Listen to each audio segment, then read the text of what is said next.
Well, good morning. This is Ian R. Crane. It's the morning of Monday, the 10th of April 2018. And the title of today's broadcast is Our Government Thanks Us for Our Apathy. Because over the last few weeks, what has been played out is the total charade of the lies, the deceit that the British government has been perpetrating by claiming that Russia had initiated a chemical weapons attack on Sergei Skripal and his daughter Yulia. And whilst Jeremy Corbyn was asking all the right questions, then the British government needed to deflect from those questions. So they got their puppet media to launch the most outrageous anti-Semitic slurs against Jeremy Corbyn.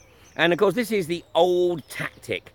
You know, when anybody really is starting to get a little bit too close to the truth, then throw in the anti-Semitic card or the Holocaust denier card.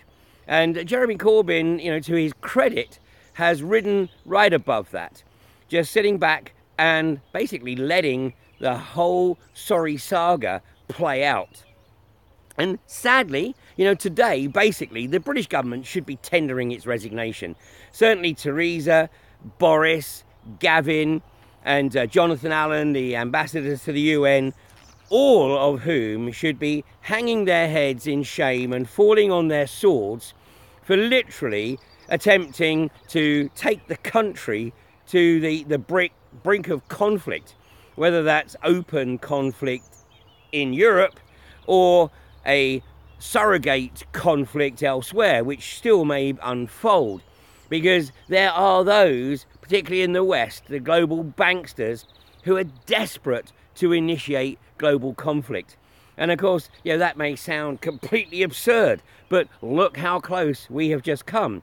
And if the Daily Express, God forbid, is anywhere close to its assertion that, you know, there's actually a possibility that, I don't know whether it's tongue-in-cheek, but that Sergei Skripal and his daughter were actually sitting on the bench in the shopping centre just having had a bad fish dinner. So, you know, there we are on the brink of World War III, all on the back of a bad fish dinner, and those who never let a good mini-crisis go to waste. So this has still to play out. And of course, Boris will continue to blag, as will Theresa. But the bottom line is that they have been proven to be wanting. They have proven to be unfit for public office. The fact that they cannot even bring themselves to ask the most basic questions before making the most outrageous allegations. And sadly, unfortunately, the vast majority of people will be sitting on the train on their way to work, reading this in their newspaper and going, oh dear, what a shame, never mind. You know, another day at the office. And this is exactly what the establishment relies upon. Is it any wonder that those who think they are the rightful rulers of a planetary fiefdom refer to us as cattle? Because, you know, basically we just go about doing whatever it is that we do until things get a little bit too close and personal, and then all of a sudden we might take an interest. But by then it's the 11th hour and potentially almost too late. And this is pretty much the case with almost everything. And of course, you know, for the last 5 years, I've focused very much on trying to raise awareness and support communities in their fight to resist the unconventional gas exploitation within their particular areas. And with some success, obviously, because, you know, the community activism has worked extremely well to date. You know, over 5.25 years now without a frack since the moratorium was lifted. And the only place in the UK that is under threat of being fracked this year is Preston New Road. And there, of course, you know, whilst Centrica and British Gas are still pumping money into Quadrilla, then obviously they can continue. But, you know, if British Gas, Centrica, felt that they had to do what Barclays did with Third Energy and pull the plug on the financing, then, you know, it might just be a little bit of a different story. So the fracking attack, the assault on this country is certainly not over. And the government, once again, of course, has withheld numerous reports and is still withholding a report from 2016, which it's very concerned about releasing because reportedly it calls the whole sorry industry into question and the viability of this industry. And it may be, of course, the case that they have actually misled investors and, well, I would say misled the industry, but the industry is so far up its own butt that it wouldn't know whether it was being misled if it was actually pointed out in words of one syllable. But the greater concern is that some of those investors that have pumped their life savings into the cowboy companies like iGas and UCOG may indeed have a case for suing the British government for withholding information that they had solicited, which actually called the whole thing into question. So it's not over, but these companies are still trying to push ahead with the support of the Oil and Gas Authority. Now, as we have spelt out previously, the Oil and Gas Authority is a private limited company masquerading as a sort of pseudo government department, but the sole shareholder of that private limited company is the Secretary of State for Business, Energy and Industrial Strategy, and that is Greg Clark. So Greg Clark, it seems, did the right thing over holding back on signing off on Third Energy's application to frack at Kirby Misperton in North Yorkshire. And he's put in place a requirement that these companies prove their financial resilience, their ability to finance the entire operation, including the reparation and any cleanup costs, before giving permission to frack, although he seems somewhat reluctant to actually release the detail of the criteria that will be applied. But the Oil and Gas Authority is effectively Greg Clark operating from arm's length, but it's not really, because it's like his arm is wrapped around the Oil and Gas Authority. So the likelihood is, well, the reality is, they couldn't actually do anything without his sanction. And you know, Ben Dean from Cheshire has done some excellent research over the past few years. And more recently, he's been focusing on the role of the Oil and Gas Authority in arbitrarily escalating pedal licenses to the next phase, into development phases, or production phase even, without the requirements actually being fulfilled by the companies concerned. And so the 13th round, which was put out in 2008, the tenders were put out in 2008, and those companies who acquired licenses in the 13th round a decade ago, who haven't done any work in those licenses, certainly haven't drilled, which was a requirement to drill at least one well, then those licenses should be relinquished. But what the Oil and Gas Authority has been doing arbitrarily is simply saying, well, that's all right, guys, don't worry about that. We'll just sign off and give you the opportunity to extend the holding on that license, without any overview, without any discussion whatsoever. So this is effectively in contravention of their own rules and guidelines. So there's 12 pedals that in England and Wales that are coming up to the end of that term. Now 5 of those are in South Wales. So this is an opportunity for the Welsh Assembly to show its commitment to ending fracking by putting pressure on the Oil and Gas Authority to ensure that those licenses are relinquished and not arbitrarily extended. There's another 2 licenses in Scotland. Oh, sorry, 1 license in Scotland. Now, you know, this is the license that runs to the northeast and down the east side of Glasgow. And this is pedal 162. Now, this is held by Ineos.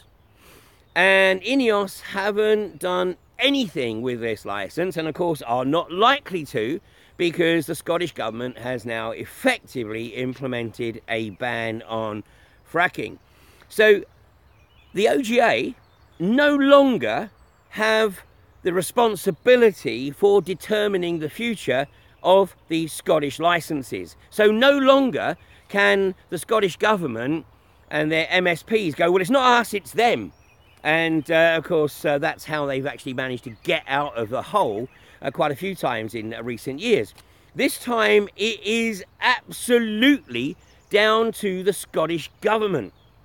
So the Scottish government has a tremendous opportunity here to demonstrate its absolute conviction to ban fracking or the exploitation of unconventional hydrocarbons in Scotland, and particularly, of course, right across the central belt.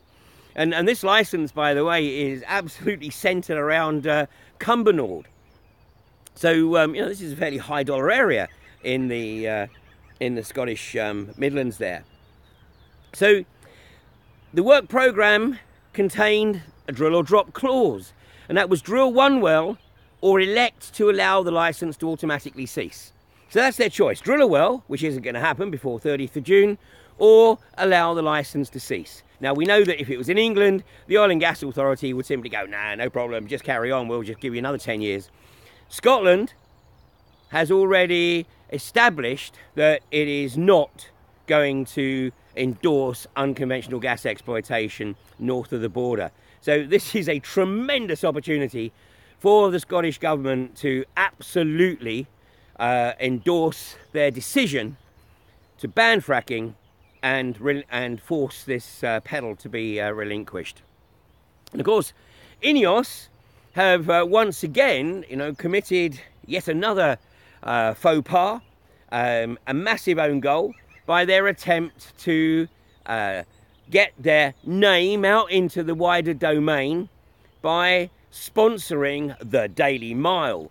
And of course, this is a campaign to encourage young people, young people, to exercise more, to get away from the screens of their phones and actually get some fresh air. Well, yeah, so much for that.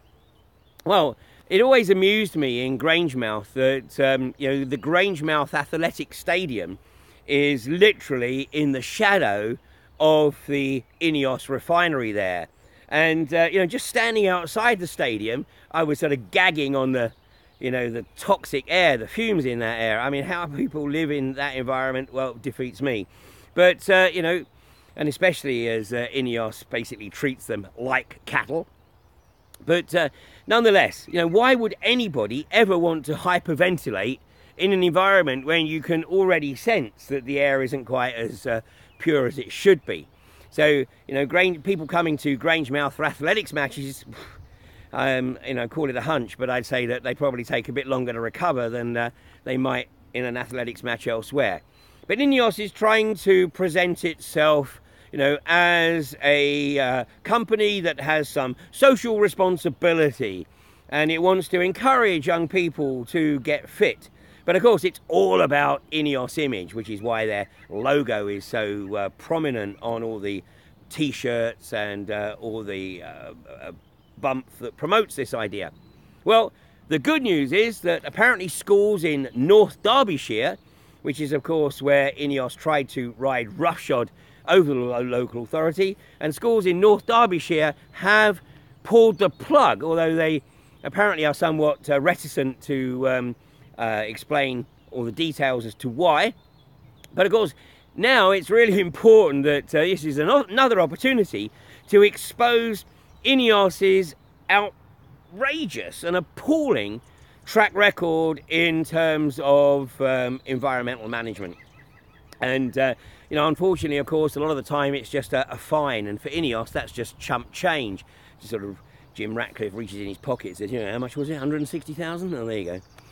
You know, now go away, and we'll just carry on doing what we're doing. And, oh, another fine? Okay, here's another 160,000? Yeah, there you go.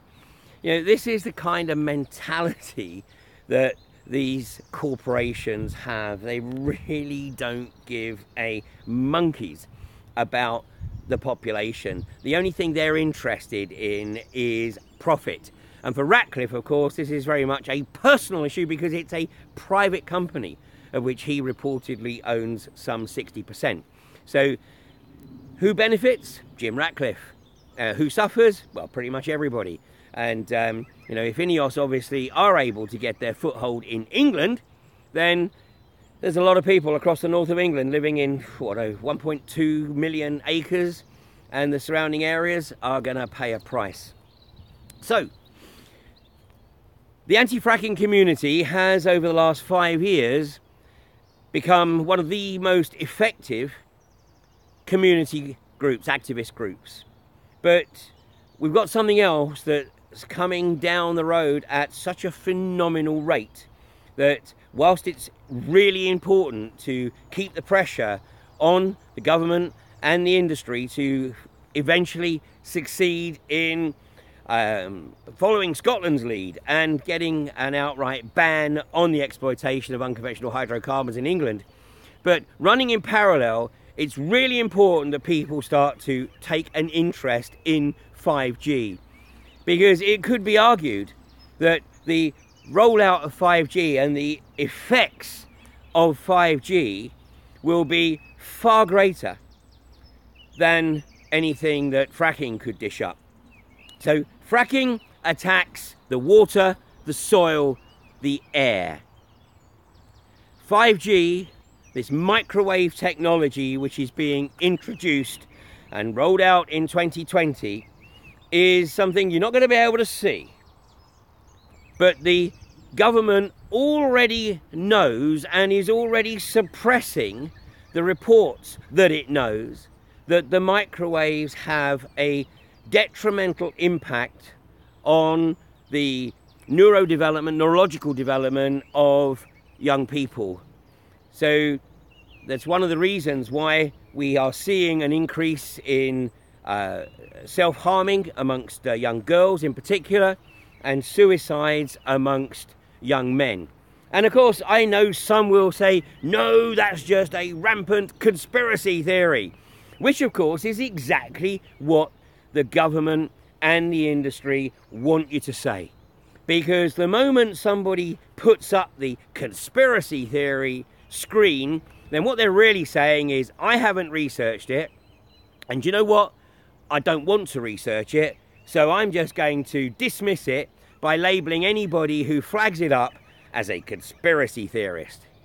Well, you know, I heard the same stuff about fracking 5 years ago.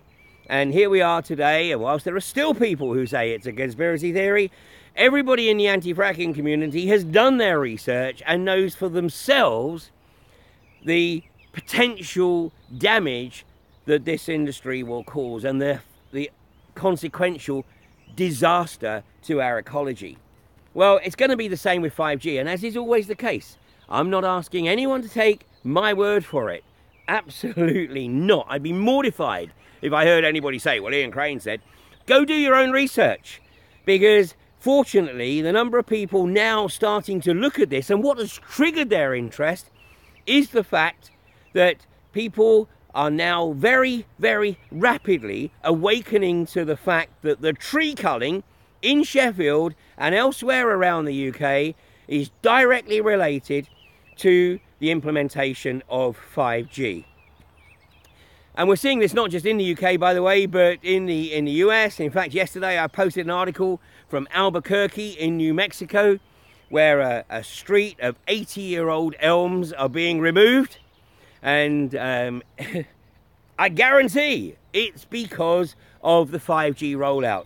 This desire to establish the Internet of Things and to use this technology to literally monitor and control everything is so important to the establishment that they will withhold reports, they will withhold the input from specialists. In fact, another post I posted yesterday was of a doctor consultant with the California Brain Tumour Association, and a dissertation that he made, which looks at the damage that he knows electromagnetic frequencies are and will continue to cause.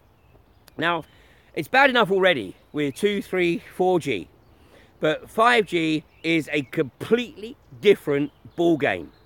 It is microwave technology. It is military grade technology being foisted upon a civilian population.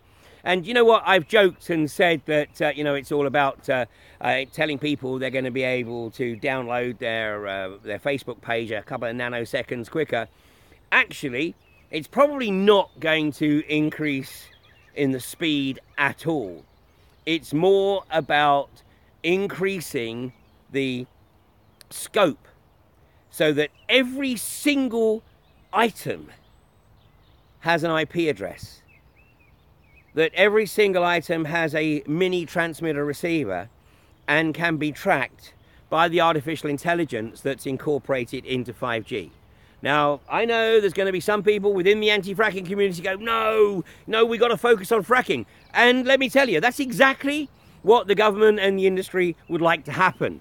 Keep people focused on something else whilst pushing out something that is a much greater problem. Now, you know, we have to be able to do more than one thing, you know, and that's tough for the males, for sure, because multitasking for the male is proven to be extremely difficult. But we have to practice and learn to multitask. And if we don't, we mustn't take our foot off the proverbial gas on the fracking campaign, but we must start taking a look and raising awareness and stimulating other people's curiosity on 5G, because the rollout for 5G is scheduled for 2020. So we don't have too long. And if it is rolled out, then, well, you know, the warnings are out there and the effects won't be felt necessarily immediately, but we will see an increase in strange behavior, particularly amongst teens, and we will see an increase in dementia, which is why we're seeing a government campaign to raise awareness about dementia. It's why North Yorkshire Police have dementia friendly on the side of their vans. They know what is coming, but they're prepared to push it through on the basis of the apparent profit that they will get from this industry. So not a great start to the week, I have to say, but you know, do your own research. And you know, if anybody wants to produce the research or share research with me that shows that the 5G frequencies are completely safe, I'd love to see it. But everything that I've seen to date suggests completely the opposite. So thanks for joining me this morning, and I will catch with you tomorrow. And if you're in Scotland, then get the pressure on your member of the Scottish Parliament to ensure that Nicola Sturgeon repeals the licence that INEOS hold, which extends right across the northeast and eastern borders of Glasgow. And that will send a massive message to INEOS that they will not be fracking in Scotland anytime soon. Catch you tomorrow.